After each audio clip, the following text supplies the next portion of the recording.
no more. The Syrian army is down to at least 50% of its size of 2 years ago. The Egyptian army, all of its 14 divisions, maybe 7 are in any way active, not corroded, corrupt, falling apart.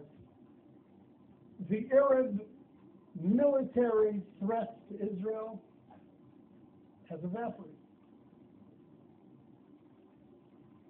Arab societies, as you all know, from Libya, from Tunisia, through Egypt to Syria, and it'll yet, unfortunately, come to Jordan, are so convulsed with internal conflict that for the next 2 to 3 to 4 decades, they're going to be racked by such internal tension and such internal economic disparities and needs that their ability to mount a coordinated offensive against Israel in the conventional military sense is simply gone.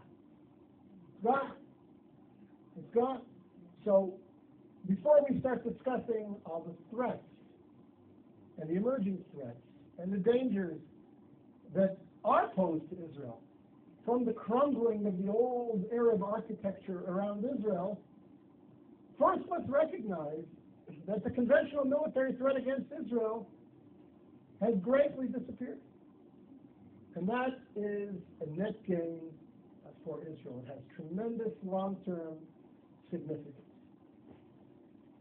Now, we all know that there are new threats emerging.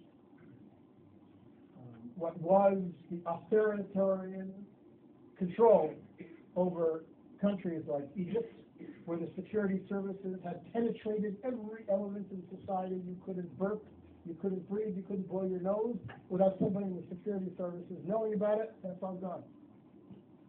Morsi doesn't have control over the streets of Cairo, never mind the sands of Sinai, and whoever emerges as the leader or one of the leaders in Syria towards the future will never have the same authoritarian control over the country that Assad's Mukhabarat, his security services, have.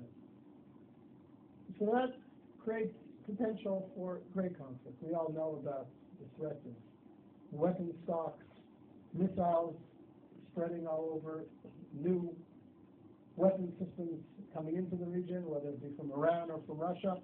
All of these pose security threats to Israel that Israel will have to deal with in the coming years and perhaps decades.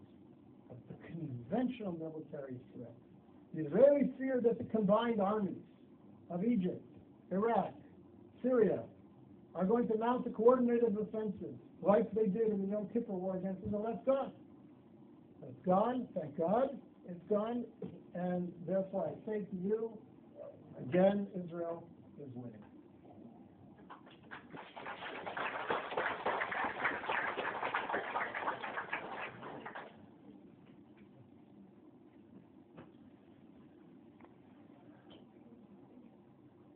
Point number 9, in grand historical terms, of course Israel is winning.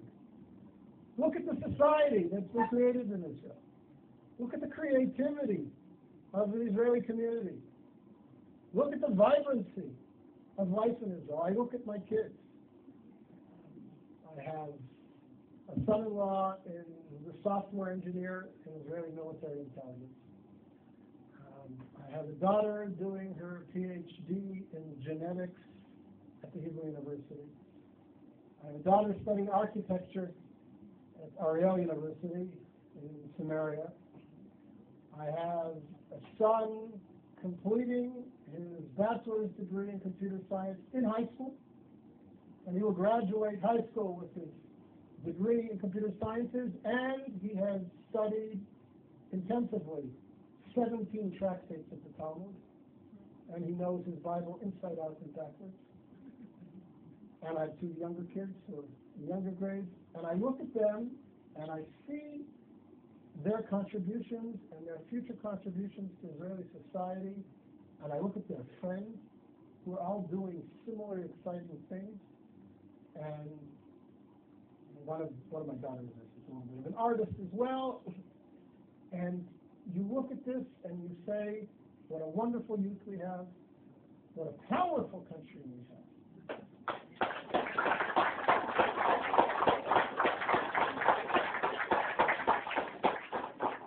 And I don't say this to gloat or to be racist, but it's important for us in terms of perspective to ask, what creative contributions has the Islamic Arab world around us made to the world over the last 100 years?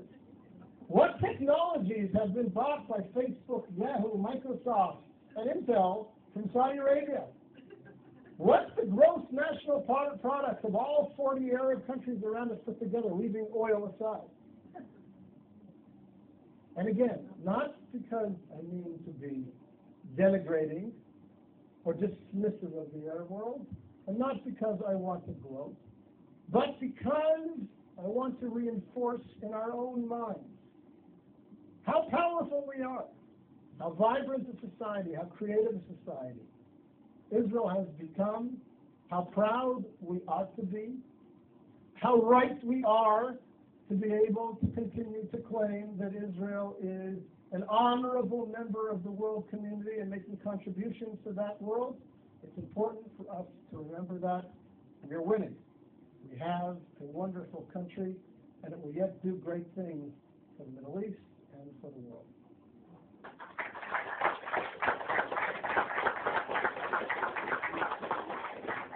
And I forgot, we now have gas.